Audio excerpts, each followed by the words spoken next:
evening and welcome to the regular City Council meeting for the City of St. Peter, Minnesota. It is Monday, July 28th, 2025. At 7 p.m. we are called to order. Would all please rise for the pledge? I pledge allegiance to the flag of the United States of America and to the republic for which it stands, one nation, under God, indivisible, with liberty and justice for all. You've all received a copy of the agenda. Are there any revisions or corrections to the agenda as distributed? Hearing none, is there a motion to approve the agenda? All those in favor of approval say aye. Aye. Any opposed? The agenda is approved. The minutes are printed in the packet on pages 5 through 7. Are there any revisions or corrections to the minutes? Hearing none, is there a motion to approve? All those in favor of approval say aye. Aye. Any opposed? The minutes are approved as distributed. We have time on our agenda for visitors. Are there any visitors who'd like to address the council on any agenda item? Please come forward. I think you know the routine. We'd like to have your name, your address, and then you'll have 5 minutes to address the council. Hello, my name is Mark Plotz, last name spelled Plotz. I live at 1009 Weddergren Street, St. Peter, Minnesota, 56082. I also own a business on Highway 169, aka Minnesota Avenue. You can probably guess why I'm here today, so I'll just get right into it. I prepared my remarks because I will stay focused that way. I am here tonight to talk about the Highway 169 project. To date, there haven't been many opportunities for public feedback on this project and the proposed design.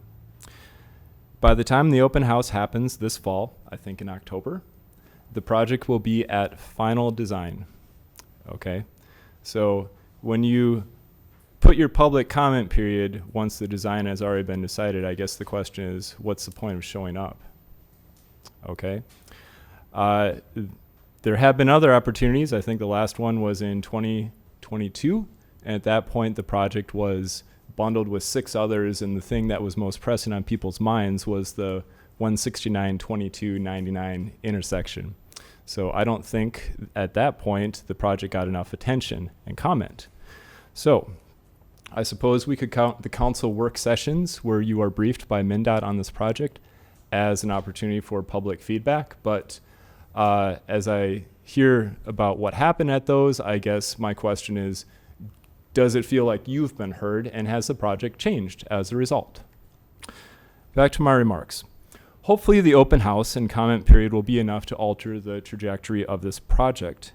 If I lived on that road and I was being asked to pay for it, I would look at the design, and my first question would be, what is the improvement? The speed, it is still a 40-mile-an-hour road, and it just moved closer to my front door. Okay? And that 40-mile-an-hour speed limit, that can change. Okay? So if you remember one thing from what I said, never ever ask for a speed study, because in Minnesota, when you do a speed study, the speed limit only goes in one direction, and that's the one that we don't want. This road is not the lifeblood of our community. If that were the case, then 24,000 vehicles a day would mean that every storefront in our downtown would be filled by retail or dining businesses, real estate prices would be high, second-floor apartments would be renting for twice what they're renting, and homes that are for sale on 169 wouldn't sit on the market longer than others in our city. You don't have to accept what MnDOT is offering. North Mankato didn't. Okay? So North Mankato is getting 2 roundabouts for their 169 Gateway project. That was not the MnDOT preferred alternative. MnDOT wanted to give them 1, okay? North Mankato decided to pass a resolution that said that they would not give local consent to any project that didn't preserve 2 intersection access points, okay?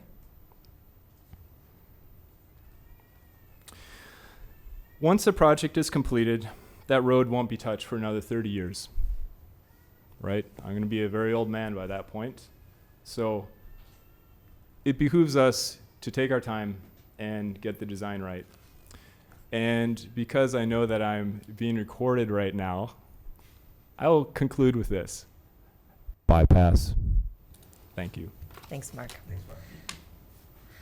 Are there any other visitors present who'd like to address the council on any agenda item? We also have time for general visitor comments. Any visitor who'd like to address the council on another matter? Hearing none, we will move on to the approval of the consent agenda. The consent agenda begins with a memo on page 8 of the packet and concludes with a resolution that appears on page 28. The consent agenda includes the following approvals. We have a temporary gambling license to the St. Peter Hockey Association for the dates and location listed within the packet. The following employee appointments are made. We have three volunteer firefighters, Corey Greger, Carson Kennedy, and Ashton Volk. And the following items are declared as surplus, and staff is authorized to dispose of them. I won't read the list, it is printed within the packet. As well as the schedule of disbursements for July 10th through 23rd. Is there any discussion of any item that is on the consent agenda? Hearing no discussion, is there a motion to approve the resolution? So moved. We have a motion and a second. Call the roll, please. Councilmember Sharpstrom? Aye. Councilmember DeVos? Aye. Mayor Noel? Aye. Councilmember Johnson? Aye. Councilmember Pettis? Aye. Councilmember Weisenfeld? Aye. The resolution is approved. We have no items of unfinished business tonight, so we will move on to new business. The first item of new business is the Highway 169 feasibility study, accepting and calling for a public hearing. And, we've got two people, Pete and Jeff, are here to talk to us about this. Sure, I'll give you a little overview, and then if Jeff wants to add some comments, we can go from there. A little over 5 years ago, we began working with MnDOT on this project. As you know, this would be the last portion of the what I would call the downtown area from Union to Jefferson that we would be redoing. We've done very well with working with MnDOT on the other improvements there. And as you know, Jeff and Bolton and Mink prepared a report for us, and that's on pages 31 through 47 in your council packet. During the last year here, staff has been working to identify the construction needs on the project as it relates to MnDOT's planned improvement. This project, once assembled, will be the main thoroughfare for the city for the next 20-plus years. On June 9th, you guys authorized Bolton and Mink to take that work based on the idea that we would do a feasibility report, come back to you and tell you if we should be doing the project and what involvement we should have. The improvements mainly work with new road surface, medians, turning lanes, curb gutter, sidewalk in certain areas, new services for water, new services for sanitary sewer, plus main sewer line replacement. There is some stormwater drainage improvements to be had there as well, and tree removal and tree planting along the corridor. MnDOT has put together a total cost of the project at $7.2 million, for which MnDOT's share of this project is around $5.14 million. The city's share is estimated at 2.06, and roughly 28% of that cost that the city's responsible for would come back in the form of assessments. In other words, about $573 out of the 2.06. The remaining 1.5 million would be the responsibility of the city. Estimated assessments, as you can see in the packet, run from $2,000 to $14,075, depending on the needs of each property in the right-of-way. Staff will also be working, should this be approved, to resolve additional private property issues as they pertain to this project that we'll try to get accomplished during the same time frame. Bolton and Mink has deemed this project necessary, cost-effective, and feasible. And what we will ask you to do, once Jeff is done, is approve the resolution on page 48, and that calls for a public hearing on August 25th related to the assessments, and that'll be held here at the City Council chambers. And Jeff? Thank you, Pete. Honorable Mayor and City Council members, Pete did a nice job of explaining the proposed improvements. I'll just add a little bit more. If you've had a chance to review the report, we went into some detail there as to why the improvements that are proposed. Sanitary sewer. I'll start with the roadway in order of the report. Roadway, as everybody knows, that is a heavily traveled roadway, as Mr. Plotz had pointed out. A lot of vehicles traveling there. It's in very poor condition. It's something that was on MnDOT's long-range schedule for a number of years. If the money was available in 2009, I know they would have pursued that at that time, reconstructing that portion of it. But the improvements now that are proposed include a new roadway, new curb and gutter, new sidewalk, and a median. That will be a little bit different from what people are used to seeing there. Median's proposed down the center of the roadway. Very similar to what you would see at Minnesota Square Park. It's trees with grass. That's, as the city council talked about that at the last our city council goal session. So as part of that, we would also look at constructing median receptacles for electrical, for like lighting during the holidays on the trees, median trees. The median would have two access points to the highway. We should say left turns. You can right in, right out, they call it. Those are always available when traveling northbound or southbound. But there will be two access points that are proposed, one at Scarrow and then one at Ramsey, I believe it was. Those will have left turn lanes and allow traffic to cross the highway or cross the roadway, Minnesota Avenue, and continue either south or northbound, depending on which way they're crossing from. So essentially, those will be the two full movement intersections. Nothing really is changing at those other than roadways a little bit narrower and the medians there. So what's proposed there, of course, that is a concrete roadway, which is very similar to what the rest of the downtown and south part of town is. Very long, enduring roadway.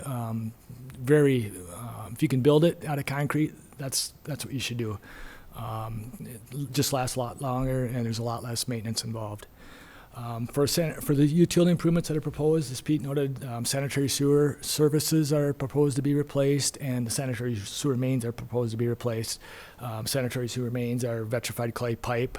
As we talked about that many times before, vitrified clay is really susceptible. There's no, they're not gasketed. The joints are for every section of pipe, and so it's really susceptible to inflow from groundwater, especially when the river rises.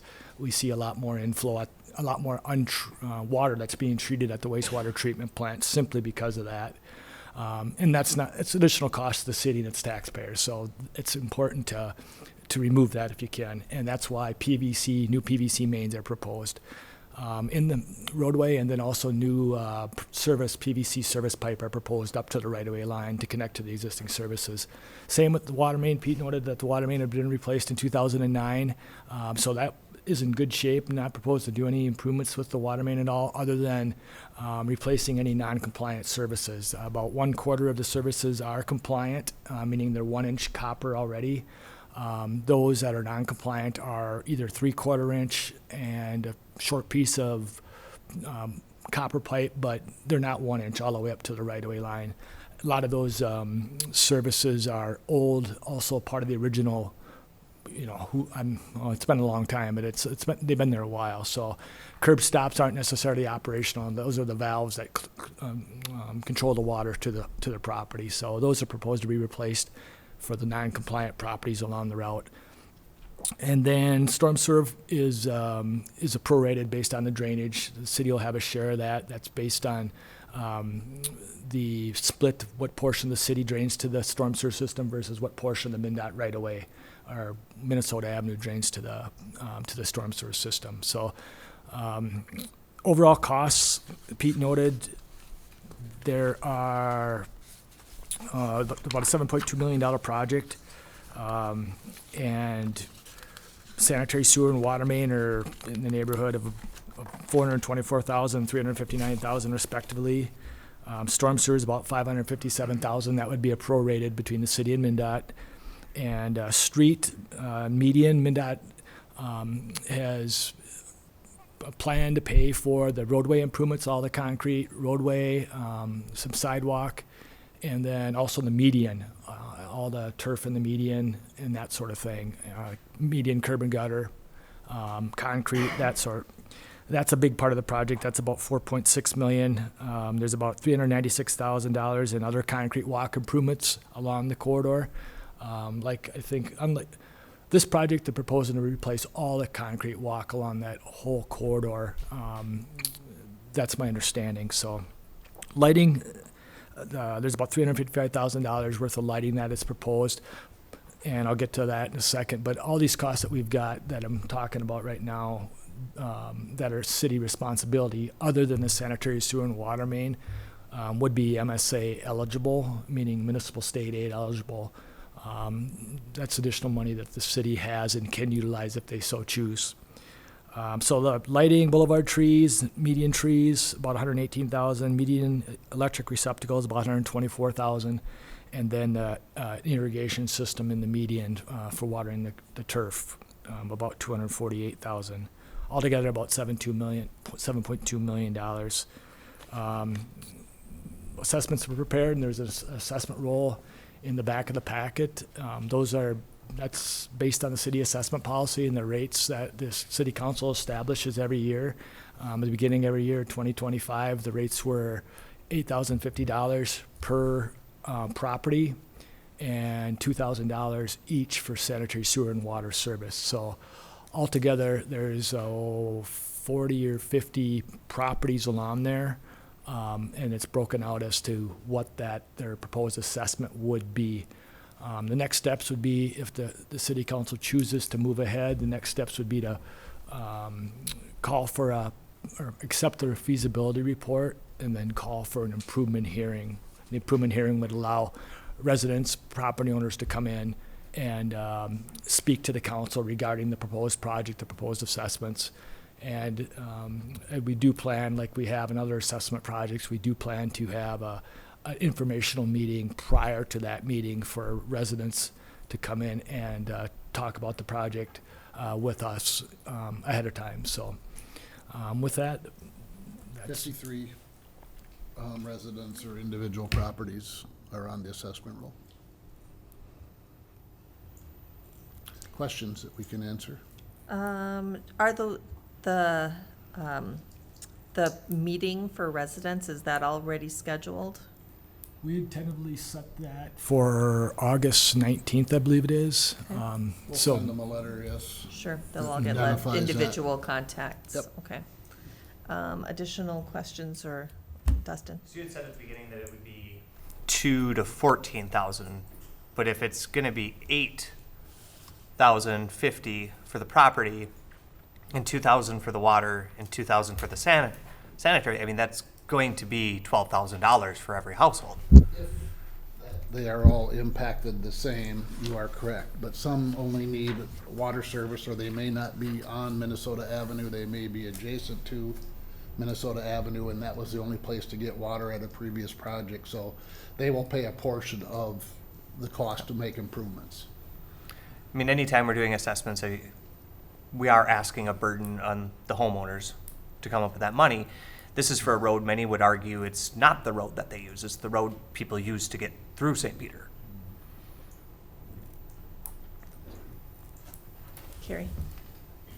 So, I'm very much in favor of how we change the assessment policy, but then that leaves kind of a massive deficit to come up with the funds to cover our city portion.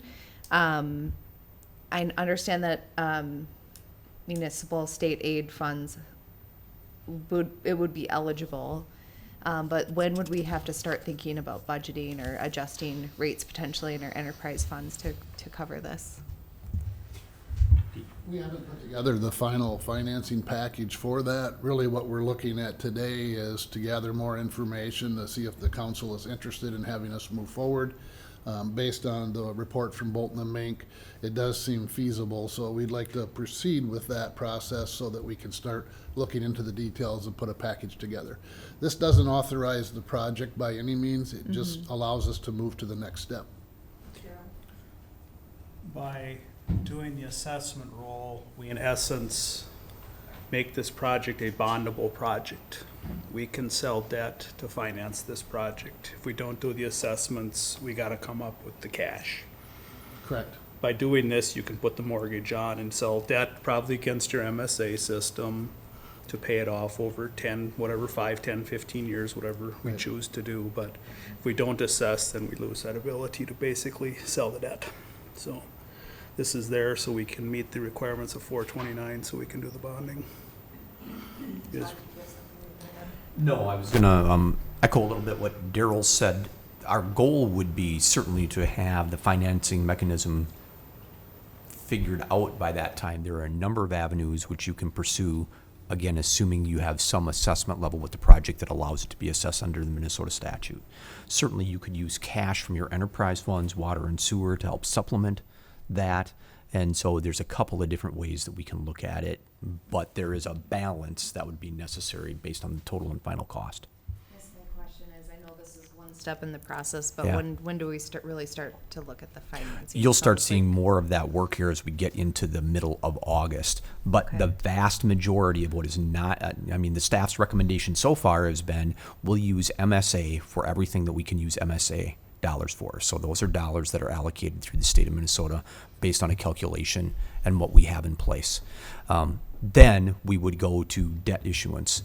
And so any cash that we couldn't develop through assessments or that the council might not authorize as a part of those enterprise funds would be issued debt for 29 and then would be paid accordingly related to the fund that it comes out of. So as an example, if 200,000 of it was sewer debt, that would be allocated towards your sewer fund. And so that would have an impact on future rates.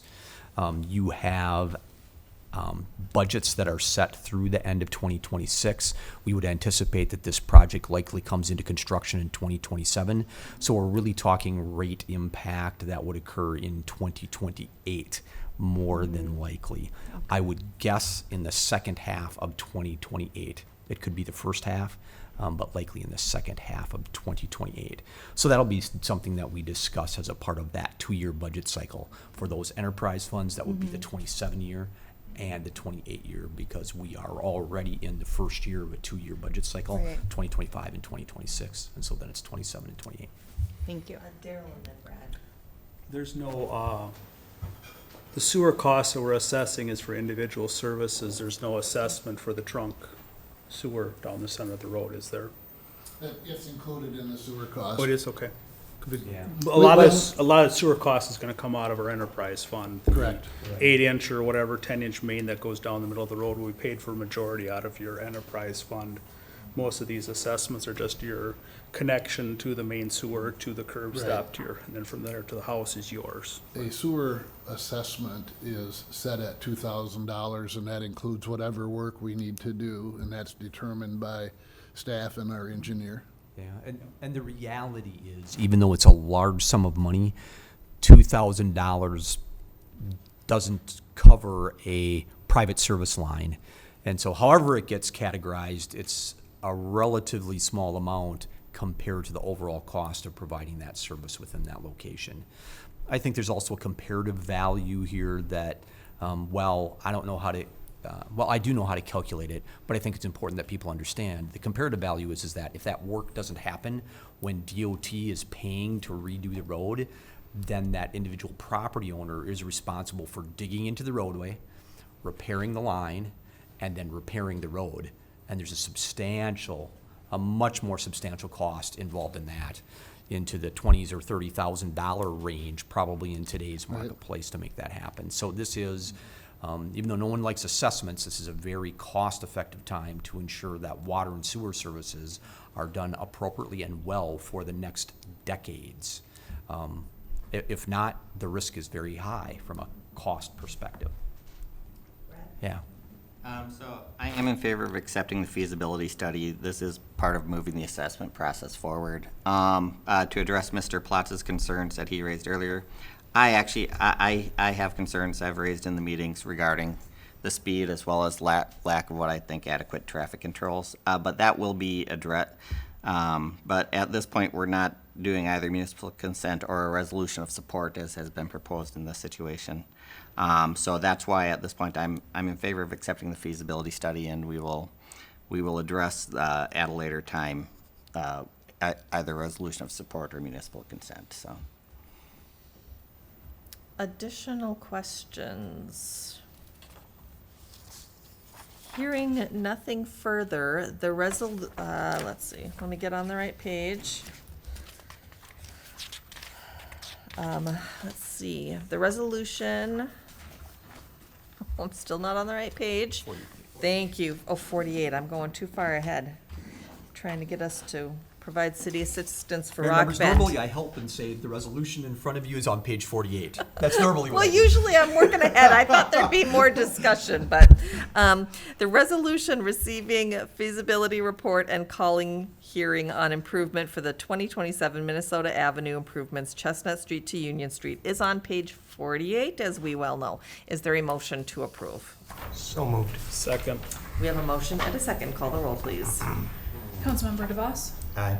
Mayor Noel, Aye. Councilmember Johnson, Aye. Councilmember Pettis. Aye. Councilmember Weisenfeld, Aye. Councilmember Scherster. Aye. The resolution is approved. Thank you. Next up, Rivers Edge C-Arm purchase approval, and I see that Paul is here to talk to us about that.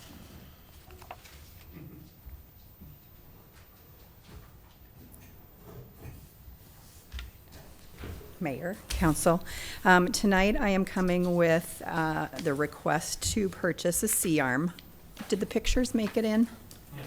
All right, so the C-arm is a piece of equipment that we take into the operating rooms, and we use this on most of our total joint replacements and our spine surgeries. And we currently have 3 C-arms. We have a Super C, which is the oldest of the 3. We have a 31 centimeter, and the most recently purchased, a 21 centimeter. The centimeters on the 21 and the 31 really gives a picture, gives an idea of the size of the picture that it's able to take when we're in taking the visuals and the images in the operating room. Currently, the 31 is preferred by many of the ortho providers, and it has multiple uses with multiple procedures.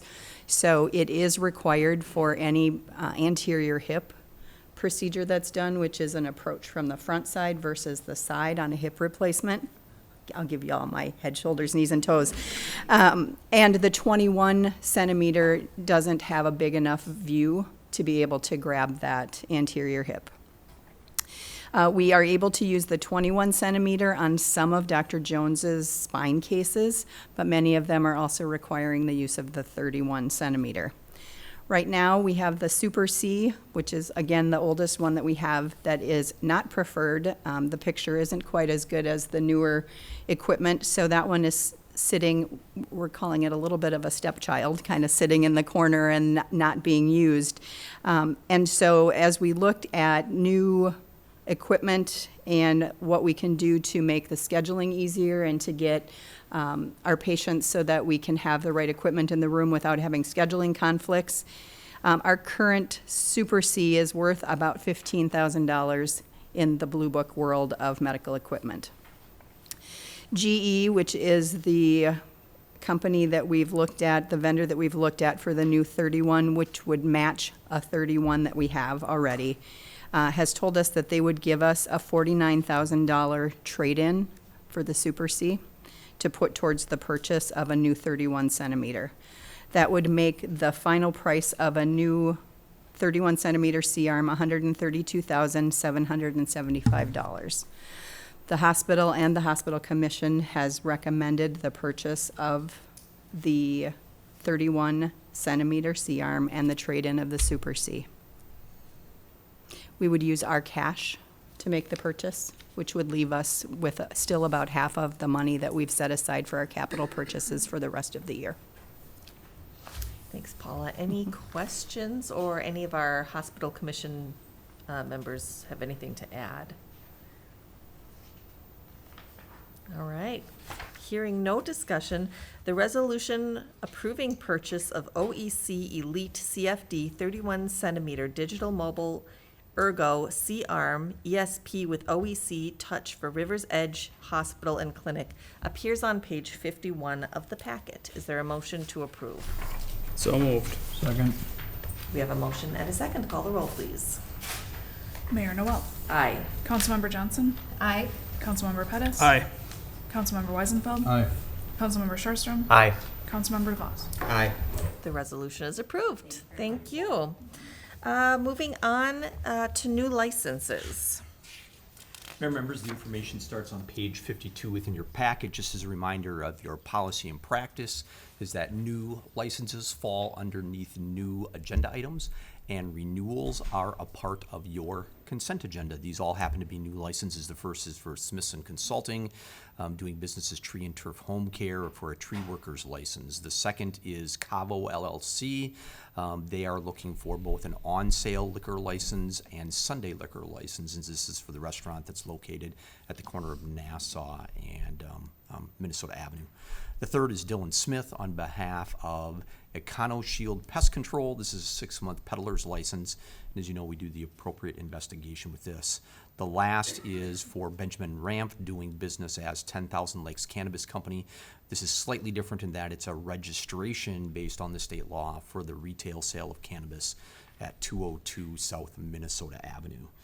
Mayor members, the resolution approving all these licenses based on the information that we have, the applications that we've received, and the background checks that we've done is included within your packet on page 54.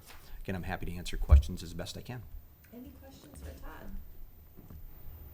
I will only add a reminder, because it is in the summer months and this is when peddlers tend to appear on our doorsteps, that if anybody shows up on your doorstep trying to sell you something, ask them if they have a peddler's license. They should have a license that looks like this. The information is kept by the city, and certainly during business hours, you can call the community development office and they can let you know. And so for the time being, you can certainly call the police department. They are allowed to maintain a list, and we'll follow up. And if we have folks that don't have the appropriate peddler's license, frankly, we ask them to leave town and get the appropriate licensing. All right. Hearing no discussion, the resolution approving new licenses is on page 54 of the packet. Is there a motion to approve? Second. We have a motion and a second. Call the roll, please. Councilmember Johnson. Aye. Councilmember Pettis. Aye. Councilmember Weisenfeld. Aye. Councilmember Sharstrom. Aye. Councilmember DeVos. Aye. Mayor Noel. Aye. The resolution is approved. Next up, city assistance request for Rock Bend Folk Festival. Mayor members, the information starts on page 55. Rock Bend Folk Festival is a tradition in St. Peter, dare I say, an institutional event within St. Peter and Minnesota Square Park. And so what happens in September, this is their usual request. This is substantially similar to the requests that you've seen over the last half a dozen years or more. Certainly, we require specific things from them and anyone that operates a festival of this type on city property, and that includes the appropriate type of restrooms. It includes collaborating with the police department and public works on setup and stages and all of those things. It also includes the appropriate insurance that's dictated through city policy, and so they're required to have that all in place. Rock Bend has been fantastic in working with your city staff and always put on a very nice event. Again, happy to answer any questions that you might have. And this would be for the 6th and 7th of September. And the resolution is included on page 60 and, 59 and 60 of your packet. Thanks, Todd. Any questions? Any discussion? Hearing none, the resolution authorizing city assistance for Rock Bend Folk Festival, pages 59 and 60 of the packet. Is there a motion to approve? So moved. Second. We have a motion and a second. Call the roll, please. Councilmember Pettis. Aye. Councilmember Weisenfeld. Aye. Councilmember Sharstrom. Aye. Councilmember DeVos. Aye. Mayor Noel. Aye. Councilmember Johnson. Aye. The resolution is approved. Final item of new business, community center lease with St. Peter City Schools. So, Mayor and members, this is a lease that the council's had the opportunity to review. I will mention that there were a couple of typos that were fixed and one other small modification that I suggested to the superintendent, which he believes is appropriate. The lease would essentially be for the 25-26 school year to use room 114 here in the lowest level of the community center. Some of you might know this, we commonly refer to it as the large muscle room. This would be for an academy that the district has operated for a number of years, and in fact, operated this academy during COVID here in this very room. During COVID time, and council members may remember that we were online for meetings, or kind of a hybrid online and in the senior center to keep social distancing as appropriate based on the recommendations at that time. This lease would generate approximately $1,300 a month in revenues. There's not a substantial amount of work that would be required to that room. We had planned previously to upgrade the lighting, which we will continue to have and do in place before this is in place. And again, as the information shows, this would be for a period of August 22nd of this year to June 2nd of 2026. It's a one-year lease, see how this works. And council has talked about other opportunities as well, and so I think those will continue to have discussion and potentially evolve into the future. The tenants located in the lower level, at least board members, I have talked with both of the child care operations and Head Start that are located there, so they're aware that this is going to be in place. I do want to be very clear that this academy, which is called Rock Bend Academy, are for high school students that need to catch up on their credits and do other things. This is different than what some people are aware of, that's located on Davis Street and is part of the Minnesota Valley Educational District. Again, I'm happy to answer any questions that you might have. This lease falls in line with, from a pricing perspective and from an amenity use perspective, substantially similar to the other leases that you have within the building. Again, happy to answer questions as best I can. Questions for Todd? Hearing no questions or having no further discussion, the resolution approving execution of a lease with the St. Peter School District 508 for a room in the community center is on page 69 of the packet. Is there a motion to approve? Remember, so I could interrupt one more thing that I did not mention that I should mention is that the school district reviewed a draft of the lease at their last meeting and has approved or given the superintendent authorization to enter the lease, should you agree to approve it as well. Thank you. With that in mind, is there a motion to approve the resolution? So moved. Second. We have a motion and a second. Call the roll, please. Councilmember Weisenfeld. Aye. Councilmember Sharstrom. Aye. Councilmember DeVos. Aye. Mayor Noel. Aye. Councilmember Johnson. Aye. Councilmember Pettis. Aye. The resolution is approved. Next up, reports. Report of the mayor. It is my honor to extend our gratitude to Sally Vogel, who is retiring with 7 years of service to the city. So thank you, Sally. Todd? You know, I want to mention that we are sad to see Sally go. I'm very sad to see you go, Sally, but I am so excited for your next adventure. Whatever that is. You've been very tight-lipped about it, except you're going to retire and have some fun. So that covers a broad stroke of things that could happen. But you've been a very positive and trusted advisor, a good steward of the resources that were given by people in town. You've helped us work financial things out through many, many projects, both little and very big. And so we want to thank you for that. You've hired a great team. You've done a great job in hiring a great team that will help propel us forward. And so I really want to thank you for that. That's so important to have those folks. And you've done a wonderful job with them and a wonderful job in that process. I'm just excited to see your next adventure. And I hope you haven't been serious. I've said many times, I'm not coming back.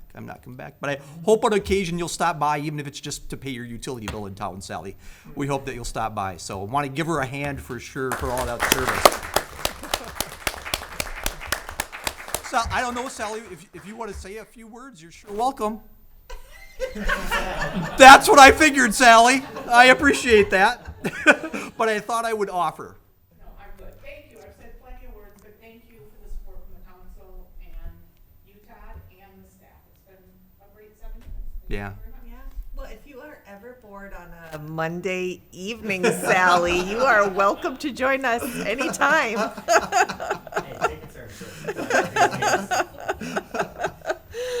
Are there any, on that note, any reports from any council members? Well, Daryl, Councilmember Pettis and I attended the CGMC conference. CGMC stands for Coalition of Greater Minnesota Cities. So it's an advocacy organization that we're a member of and pay dues toward. And they have a summer conference every year where they have presentations, talk about the past legislative session, but there's business to attend to. So in terms of approving recommended items like the budget, and also if there's any change in dues. So there are no change in dues proposed or were not approved in the upcoming year, just in anticipation of harder times coming down the road. So we appreciate that.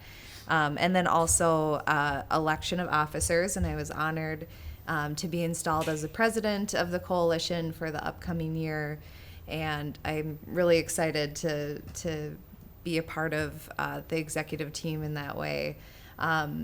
It's great to be a member of CGMC, and they do a really good job of educating on the issues. They're not just lobbyists; they help the members. They're reactive and they're proactive. And so this last legislative session, they really countered a lot of not so great legislation that could have passed that would impact cities. One of them just being the Senate proposal to reduce LGA as a way of balancing the budget. And LGA is, local government aid, is really critical to our city. It's a huge portion of our budget. And so it's worth it to be a member of the coalition. And it's always fun to go with Daryl because Daryl is so beloved. Everywhere we go, he's like just, people are excited to see Daryl, even the exhibitors.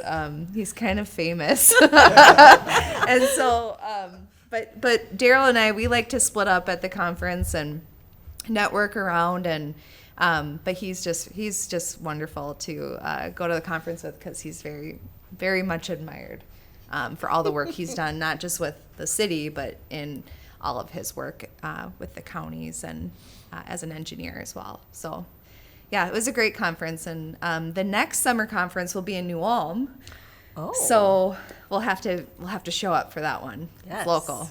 So thank you. Can we get hotels for that? You go with 35 miles or is it 30 miles? Is, drive through it multiple times. is there anything you want to add about the I don't think conference, so. Daryl? No, thanks. Carrie did a nice well, job. When I joined the council, CGMC was one of those items in our budget that people asked, are we really utilizing this membership? And I really have appreciated your leadership in representing St. Peter and all cities in Greater Minnesota through your service on CGMC. So thanks for doing that, Carrie. Thank you, and if I may, Yeah. quite a few of our council members have participated on the policy committee, so those opportunities will be coming up here soon. Not a big time commitment, but if you are, if your niche is economic development or transportation, like Daryl has participated on the transportation committee, they've got environment and land use and annexation, which I believe you've participated on, Mayor, correct? I haven't, but I'd love to. I'm very Well, interested in that. We'll so peg you for that one. Wonderful. But it's a great way to just participate, even if it's, just for a couple meetings. It really helps set the tone for what the policy should be in the next upcoming legislative session. So lots of opportunities to be involved. Thanks, Carrie. Any other council member reports? Hearing none, we'll move on to reports from our city administrator. Mayor members, I have two other ones that are not listed that I wanted to just talk about quickly. First of all, seal coating. So seal coating will start the week of August 4th, pending weather a little bit. Weather always has an impact on that, so we want to make people aware. There'll be some great information on our website about that and in previous council packets. So we do about 100 blocks a year, and we'll provide some more information to folks when that happens. We appreciate folks' patience. It doesn't take too long when it comes by your house and in your block. It's really fantastic how quickly they can make it happen, but we do understand that it causes a slight inconvenience for folks. So we thank people for their patience. It saves you lots and lots of money in road repairs in the long run. So it's a great investment for us. The second one that I want to mention is filing for local elections starts here very, very soon. And so there's some fantastic information that's available for folks that might be interested on the website. It'll be available tomorrow. If it's not already on there, it'll be available tomorrow. And so certainly we'd encourage folks that have interest to check out that information. And then ultimately filing lasts for about 2 weeks. And so the dates and exact times when you can file will be listed on there.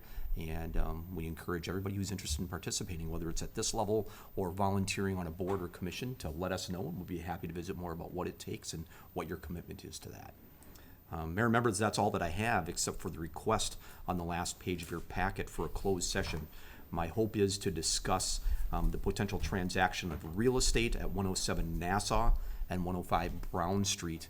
I would anticipate that we would come back into open session only to adjourn. So I do not anticipate any action about these two items this evening. We'd only come back into open session to adjourn. So if the resolution calling for a closed session is approved, we'll adjourn down to the Traverse de Sioux room. We will Yes. not return back here. We would not return back here. All right. Is there any discussion about the request for a closed session? Hearing none, the resolution is on page 70. Is there a motion to approve? So moved. Second. We have a motion and a second. Call the roll, please. Councilmember Sharstrom. Aye. Councilmember DeVos. Aye. Mayor Noel. Aye. Councilmember Johnson. Aye. Councilmember Pettis. Aye. Councilmember Weisenfeld. Aye. The resolution is approved, and we will adjourn to closed session. It is 7:47 PM.